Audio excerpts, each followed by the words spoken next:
The night air was heavy with silence until a sharp cry shattered it, echoing through the narrow, deserted street. Thomas stumbled, clutching the torn envelope in his trembling hands, his breath ragged as his eyes scanned the faded ink on the fragile paper. He whispered, "This cannot be true," as his knees buckled under the weight of a truth he had not been prepared to bear. His chest tightened as though the words themselves had clawed into his ribs, dragging out every hidden regret he had buried. The letter revealed a secret he thought forever lost, a confession from his father, the man he believed had abandoned him. The lanterns flickered overhead as if they too struggled against the suffocating darkness pressing in. Every word carved deeper into his heart, unraveling years of anger and blame.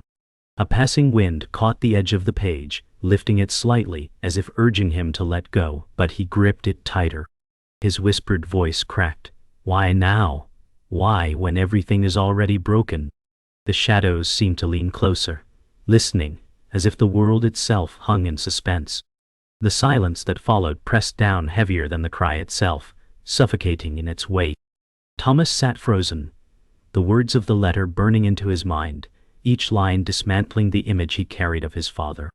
He had always pictured a man who had chosen absence over love, yet here were words that suggested sacrifice, a truth far different from the one he built his anger upon. The street seemed to close in on him, walls narrowing, the faint glow of lanterns barely pushing back the consuming dark. He whispered, "Did I hate a man I never truly knew?" The bitterness in his chest tangled with sorrow, making every breath jagged. His reflection in the puddle at his feet stared back, eyes hollow, as though even his image accused him of blindness. In that quiet moment, Thomas felt like the entire world had turned against him, leaving him to wrestle with himself.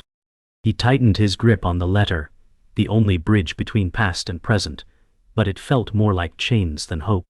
The distant howl of a stray dog echoed, carrying with it the weight of forgotten souls, reminding Thomas that he was not as alone as he believed. His father's words etched deeper into his chest. "I left to protect you." They twisted into the scars of old wounds, reopening them with savage precision. He muttered, "Protect me? By leaving me to drown alone?" Anger surged, mixing with confusion, shaking him from the stillness of despair. The alley seemed alive with mocking whispers, shadows curling at the edges of his vision, tugging at the corners of his resolve. The night felt colder as he pressed the paper closer to his chest, as though hoping the ink might bleed into him and reveal a truth he could trust. Yet all he could feel was the sharp sting of betrayal hidden in words meant to comfort. He staggered to his feet, legs unsteady, but the letter weighed more than stone, pulling him downward with every step he tried to take. The sound of footsteps startled Thomas, sharp against the silence, pulling him from the spiral of his thoughts. A figure emerged at the far end of the alley, draped in the pale haze of lantern glow, their pace slow, deliberate. His pulse quickened as his mind raced. Was it real, or a shadow of his guilt taking form? The figure's outline suggested calm, but Thomas' heart thrashed violently, convinced the night itself sought to unravel him. "Who's there?" he demanded, voice breaking with desperation. The footsteps did not falter, steady and unyielding, echoing in rhythm with his own pounding heartbeat. He stepped backward, the letter still clutched in his grip, its edges tearing slightly under the strain. The silence of the stranger's reply felt more piercing than words could ever be. In that moment, Thomas realized his battle was no longer with the letter, but with the world unraveling around him. The figure stopped, lingering at the edge of lantern light, revealing the faint trace of a face marked with calm resolve. For a moment, Thomas felt as though the air had thinned, each breath tighter, as if this stranger carried the weight of answers long buried. The silence stretched unbearably until the figure finally spoke, voice steady. "You were never abandoned. The truth was always waiting for you to face it." Thomas' chest heaved, his grip on the letter trembling, torn between rage and longing. The words struck him like a blade sharpened by time, opening every scar. He whispered, "Why now? Why appear when I've already lost everything?" His voice fractured, breaking into the night air, while the stranger's expression remained unreadable, patient, almost knowing. In the stillness, Thomas realized his journey had only just begun, and the world he thought he knew was no longer the same. Thomas stood frozen in the alley, the stranger's words echoing louder than the silence around them. He wanted to scream, to demand answers, but his throat constricted as though tied with invisible rope. The letter in his hand felt like a shard of glass, sharp and unyielding, pressing against his palm with every heartbeat. He whispered, "If he never abandoned me, then why did my childhood feel like a graveyard of empty promises?" His voice cracked, the sound brittle, breaking against the stone walls. The stranger's expression remained calm, but there was a depth in his eyes that hinted at storms long survived. For the first time, Thomas felt stripped bare, exposed in his doubts and unspoken fears. The night seemed to listen, the air itself heavy with expectation, as if urging him to continue the journey he had only just begun. He pressed the letter close to his chest, realizing the paper carried more than words. It carried the weight of his identity, fragile and fractured. The stranger's voice finally broke the silence, deep and deliberate, carrying weight in every syllable. "Your father did what he thought would save you," he said, his tone calm, almost reverent. Thomas felt anger surge, hot and bitter, but beneath it lay confusion he could not deny. He spat out, "Save me? He left me to rot in silence, to carry a burden I never asked for." His chest heaved, and every word seemed to carve deeper into the wounds of memory. Yet the stranger did not flinch. His steady gaze was like a mirror, reflecting not judgment but an understanding Thomas could not comprehend. For the first time, Thomas realized he feared the truth more than the lie. The truth demanded he see his father as more than absence, more than pain. His hands shook violently as the letter quivered, a fragile relic of love hidden in sacrifice. The night tightened around him, pressing harder than his rage. Thomas turned away, pacing the narrow alley, his steps erratic, each movement a storm contained within fragile flesh. His thoughts clawed at him, tangled between anger and desperate longing. He muttered to himself, "All those nights, all the blame. What if it was never his choice?" His fist pounded against his sides, as if punishing his own body for holding such questions. Behind him, the stranger's voice remained steady, offering no easy comfort, no lies to soften the blow. The lantern light caught Thomas' profile, sharp and weary, revealing not just pain but a boy trapped in a man's frame, still haunted by absence. He stopped suddenly, turning back, his eyes burning. Then why didn't he come back? Why did he let me believe I was nothing? His words cut sharper than any blade, heavy with the weight of years unlived.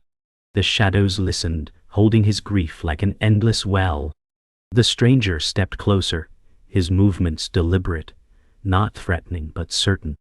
Thomas felt his breath catch as the man's eyes locked with his, carrying a weight both gentle and unbreakable.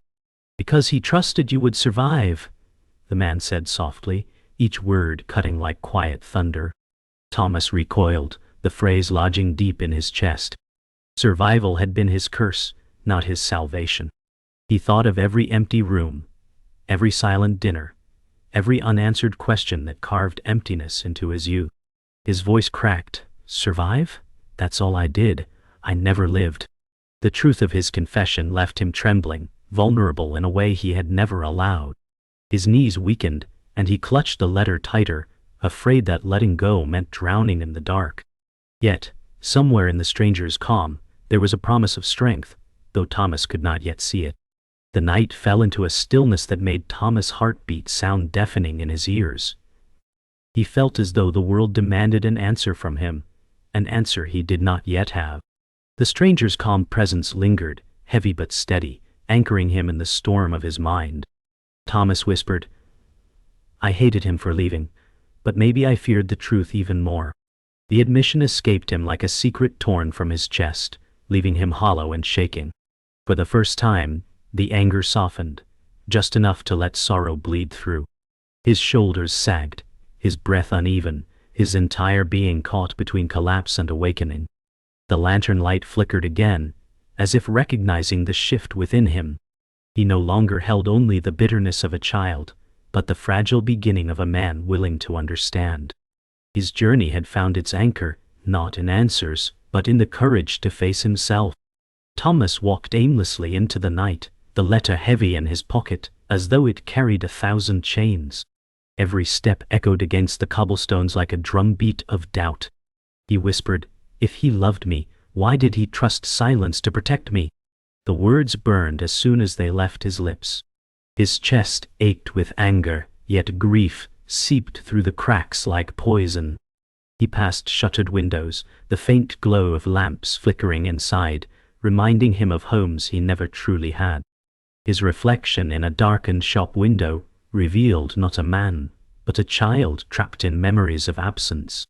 The stranger's calm lingered in his mind, pulling him deeper into a battle he could not escape.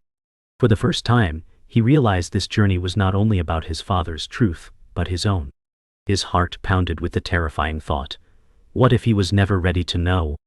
The wind picked up, carrying with it fragments of old whispers, or perhaps just echoes of his thoughts. Thomas quickened his pace, desperate to outwalk his own shadow, but the memories followed. He muttered, "Every promise he made was broken, every silence a wound I carried." The bitterness spilled easily, yet beneath it lay the ache of a boy yearning for truth. His fists clenched as he imagined his father's absence, transforming it into a specter that walked beside him, mocking his pain. The walls seemed to close tighter, suffocating him, reminding him of every night spent alone. He wanted to scream, but only silence answered. He pressed his palm against the letter, as though it were a key to a door he feared to open. In that moment, Thomas realized his greatest enemy was not his father's choice, but his own inability to forgive. The thought struck him with brutal clarity, leaving him trembling. The street opened into a small square, its fountain dry stones cracked, forgotten by time. Thomas collapsed onto the edge, chest heaving as though he had carried the weight of years in minutes. His mind replayed his childhood nights, empty halls, unanswered prayers, and a boy clutching silence for comfort. He muttered, "I became my own shadow because no one was there to hold me." The words echoed, sharp against the emptiness. His anger shook him, but deeper still, sorrow clawed at his ribs, threatening to break him open. He pressed the letter to his forehead, as if demanding it explain the years lost. For a fleeting second he wished to burn it, to erase the truth it carried. Yet his hands refused, bound by the fragile thread of hope that some love had existed, hidden in silence. Tears welled, unbidden, blurring the edges of the square into an indistinguishable haze. A voice broke the silence, soft but piercing, as though it rose from the night itself. "You carry anger as if it is your only inheritance," the stranger said, stepping into the square. Thomas spun, fury flashing in his eyes. "What else do I have? A childhood stolen? A life of silence?" His voice cracked, raw and jagged. The stranger's expression did not falter, calm against the storm raging in Thomas. His presence only sharpened the conflict within, forcing Thomas to confront the truth he had buried. For every accusation he threw, an emptiness echoed back, reminding him of all the years lived without answers. His fists shook, his body trembling, yet the man's steady gaze did not waver. The square seemed to shrink around them, lantern light drawing them into a circle where escape no longer existed. Thomas felt his anger becoming a mirror, showing him not only his father's absence, but his own fear. The confrontation cracked something deeper inside Thomas, a raw truth he could no longer ignore. He shouted, "I blamed him for leaving, but maybe I blamed myself for surviving." His voice shattered into the night, echoing across empty walls. The stranger remained silent, but his stillness spoke louder than words. Thomas' chest heaved as the weight of his confession pressed down harder than his rage ever had. He collapsed back onto the fountain's edge, trembling, tears finally breaking free, unrestrained and hot. The letter slipped from his grasp, landing softly at his feet. For a moment, he did not reach for it, letting it rest where it fell, as though admitting he was powerless to hold it anymore. The night air thickened, heavy with the storm of his grief, yet somewhere in the suffocating sorrow, the faintest spark of clarity flickered. His journey had turned into a battle with himself, and the war had only begun. The silence of the broken square lingered until the older man finally spoke, his voice calm but carrying the gravity of centuries. Your father was not absent because he did not love you. He disappeared because he was hunted. The words hit Thomas harder than any accusation. His mind reeled, grasping for logic, but the ground beneath seemed to shift. He choked out, "Hunted? By who? For what?" His voice trembled with disbelief. The older man's eyes reflected pain, as though burdened by knowledge too heavy to carry alone. "There are truths buried in your family that were meant to shield you, not to break you," he said. Thomas staggered back, his chest tightening, heart pounding like a caged bird. He whispered, "All these years I cursed him, and he was fighting for me." Thought left him dizzy, his world tilting between anger and revelation. The night seemed alive, lanterns flickering wildly as though the air itself responded to the shift of truth. Thomas' breath came in ragged bursts, each inhale a struggle against the tide of revelations. He shouted, "If he was hunted, then why didn't he tell me? Why let me live in the shadows of lies?" His voice cracked like lightning. The older man's gaze did not waver, his silence heavier than any answer. Finally he spoke, "Because truth can be a weapon, and he feared you would bleed from it before you were ready." The explanation pierced Thomas' anger, leaving him trembling with grief. He dropped to his knees, fists striking the stone fountain, his voice shaking. "So he chose pain over honesty. He thought I was too weak." His words echoed in the empty square, grief and fury intertwining into a storm he could not control. The man's calm presence felt unbearable now, a reflection of the strength Thomas could not find within himself. For the first time, his anger turned inward, cutting deeper than before. The night pressed closer, as the older man stepped forward, placing his hand gently on Thomas' shoulder. His voice softened, carrying an ache of its own. "Your father believed survival would buy you freedom, but survival alone is a cruel teacher." Thomas looked up, his eyes wet with disbelief, his lips trembling. "Then he condemned me to loneliness. He carved his love into silence, and I became its prisoner." The older man nodded faintly, his gaze lowering. "Yes, but silence is also where strength begins." The words unsettled Thomas, shaking the foundations of his anger, planting seeds of a truth he both feared and longed for. For the first time, Thomas felt the weight of two worlds colliding, the boy who had been abandoned, and the man who might yet rise. He realized the letter was not a confession of absence, but an invitation to see love through sacrifice. Thought shattered him anew, but differently this time.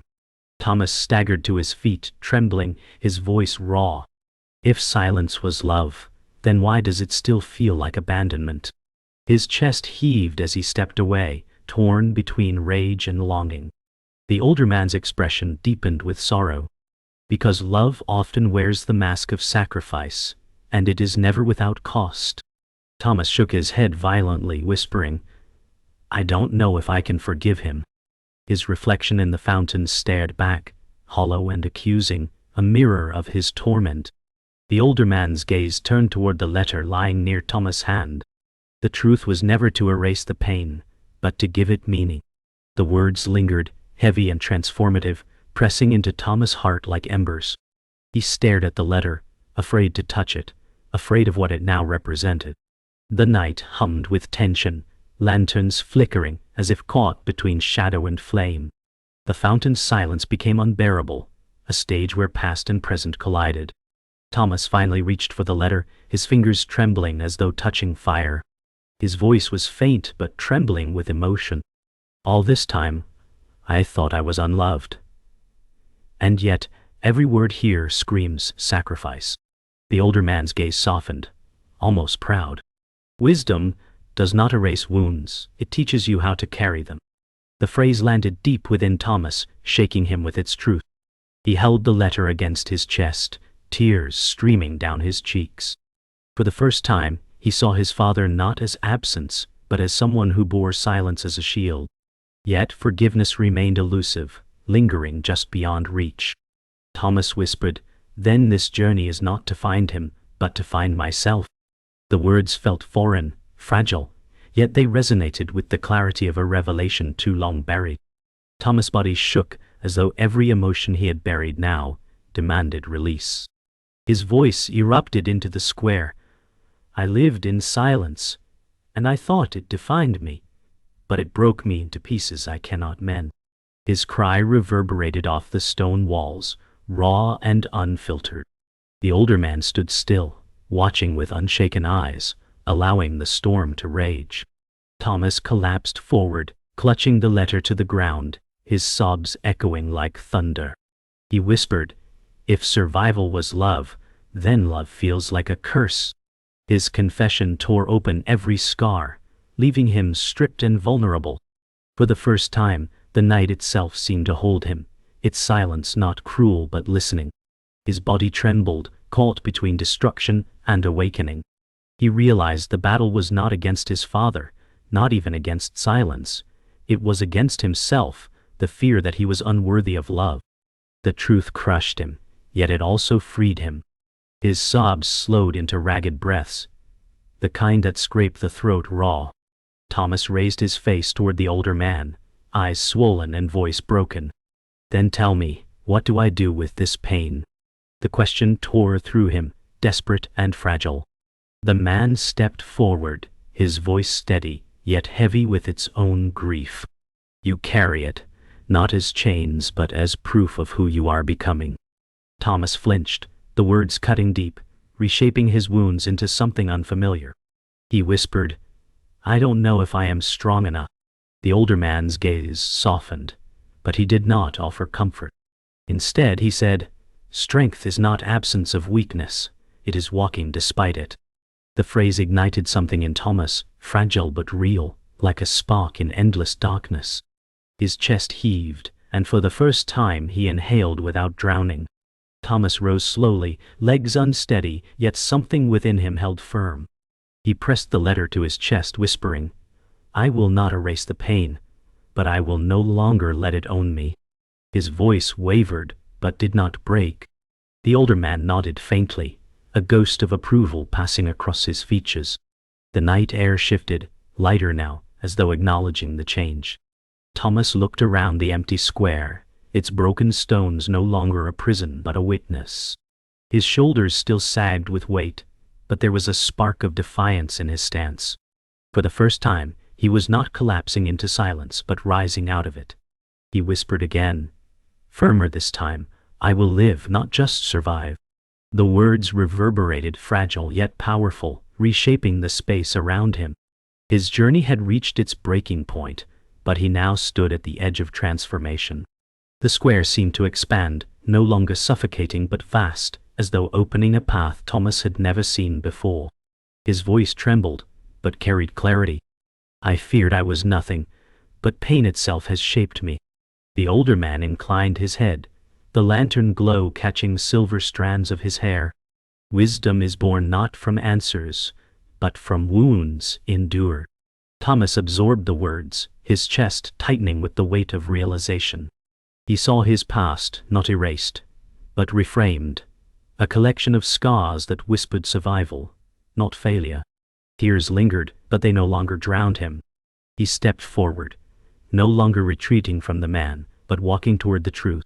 The moment felt like standing on the edge of dawn, with darkness receding, though not entirely gone. He whispered, "I will carry him with me, even in silence." The night listened, cradling his voice, as if the world finally accepted him. The climax of his grief and revelation converged into a single breath, sharp and freeing. Thomas raised the letter toward the sky, the paper trembling in the lantern light. His voice carried steady now. "I will not curse silence again. I will shape it into strength."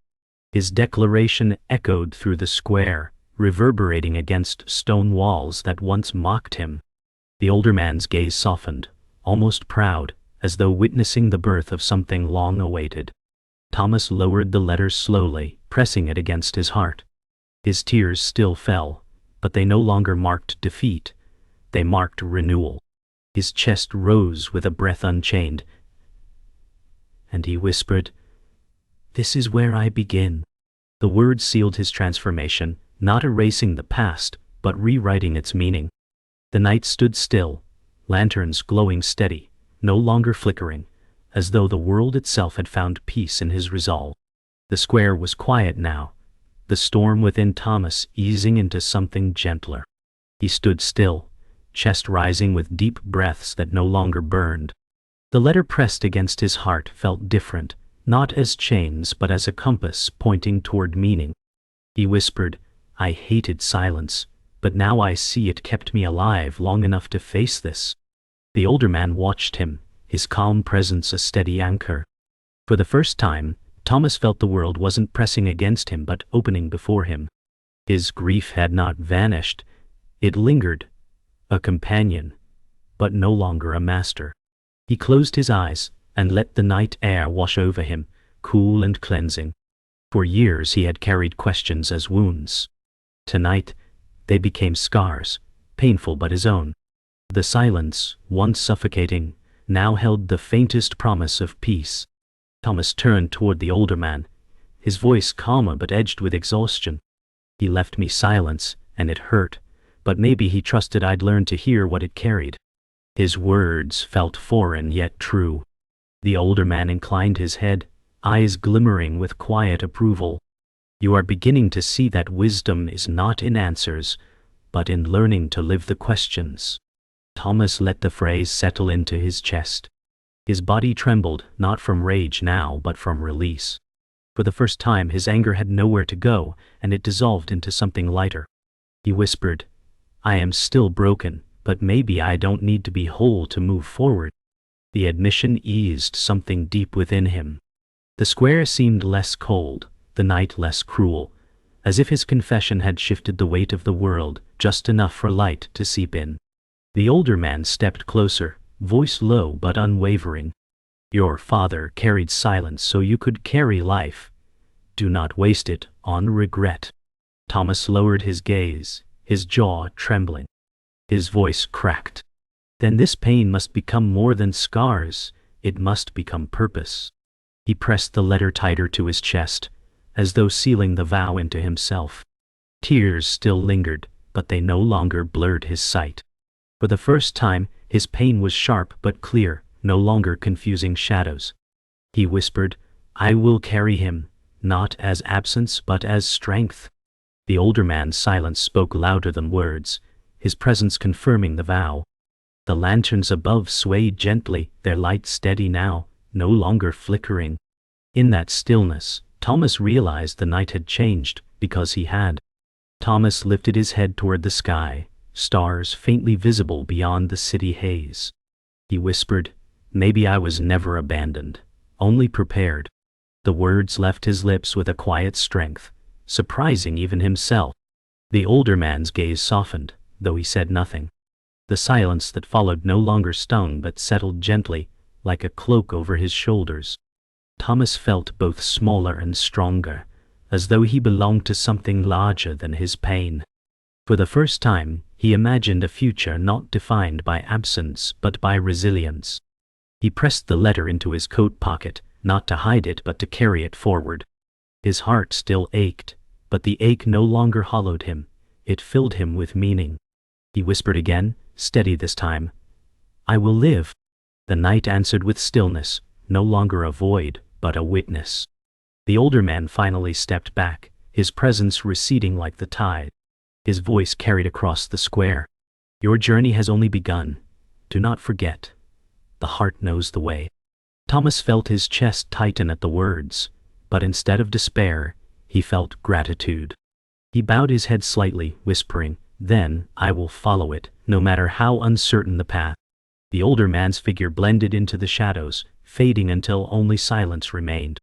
Thomas stood alone, but it felt different now, not abandonment but freedom. The letter rested in his pocket, heavy yet steady, a reminder of pain, sacrifice, and strength. The lanterns above burned steadily, no longer flickering, their light warm against the darkness. For the first time, Thomas felt the night was not his enemy, but his companion. He breathed deeply, carrying silence not as burden but as wisdom. Thomas walked slowly out of the square, each step steady, no longer burdened by the chains of silence. The streets stretched ahead, empty but welcoming, the lanterns guiding him like stars scattered across stone. His chest still ached, but his breaths came deeper, fuller, as though the night itself filled him with strength. He whispered, "Every scar is a map, every wound a lesson." His words felt strange yet true, echoing gently in the quiet street. The world around him seemed less threatening, more alive, as though it too had shifted with his heart. For the first time he did not fear the unknown path before him. Instead he welcomed it, carrying silence as companion, not enemy. His past had not vanished, but it no longer defined him. It shaped him. And in that shaping, he finally felt the weight of freedom. He paused by a closed shop window, catching his reflection. For the first time, he did not see only grief staring back. His eyes were tired but alive, his face marked by pain yet carrying a quiet strength. He whispered to his reflection, "You are no longer just survival, you are becoming." The words left him lighter, as though claiming the truth for himself. He touched the glass briefly, feeling the cold bite of reality, then let his hand fall. His reflection faded as he stepped back, but the clarity remained. He turned toward the street again, and the night felt wider, open, and filled with promise. Silence followed him, not suffocating but protective, like a shadow that no longer threatened but walked beside him. For the first time Thomas felt his own heart guiding him forward. As Thomas continued walking, the air grew lighter, carrying the faint scent of rain. The cobblestones sparkled under the lanterns, and for the first time, the night seemed beautiful. He whispered, "The past is still with me, but it no longer holds me captive." His chest swelled with a fragile sense of peace, fragile but real. Every step forward felt like stepping out of his father's shadow, and into his own path. The silence followed him, steady now, no longer broken or suffocating. He pressed the letter in his pocket, not as a wound but as a reminder of love, sacrifice, and survival. His voice steadied as he said, "I will carry him, but I will also carry myself." The words filled him with strength, and he felt ready to face whatever lay beyond the street's edge. The path ahead widened into a road leading out of the city, its horizon faintly glowing with the first hint of dawn. Thomas slowed, watching the sky's edge shift from black to gray. He whispered, "A new day waits, even after the longest night." His voice carried no bitterness now, only quiet awe. The silence of the night gave way to the stillness before sunrise, filled not with emptiness but promise. His heart ached still, but it was an ache he could bear, one that reminded him he had survived and would continue. The letter lay against his chest like a heartbeat, steady and present, no longer a chain. He inhaled deeply, tasting the air of beginnings. For the first time he smiled, faint but genuine. The journey was not over, but he finally felt it was his to walk. The first light of dawn broke across the horizon, painting the sky in muted golds. Thomas stood still, facing it with steady eyes. His voice carried quietly, "I will not run from silence. I will walk with it." The words felt like a vow, binding him to the journey ahead. He pressed the letter to his chest one final time, then slipped it back into his pocket. His shoulders no longer sagged. They bore weight but with strength. He turned from the city, stepping onto the road, bathed in dawn's first glow. His figure stretched long in the light, a silhouette marked by scars, but no longer defined by them. The silence around him was no longer cruel, it was his companion. He whispered one last time, steady and sure, "The heart knows the way." The road opened before him, endless, and for the first time he was ready to walk it.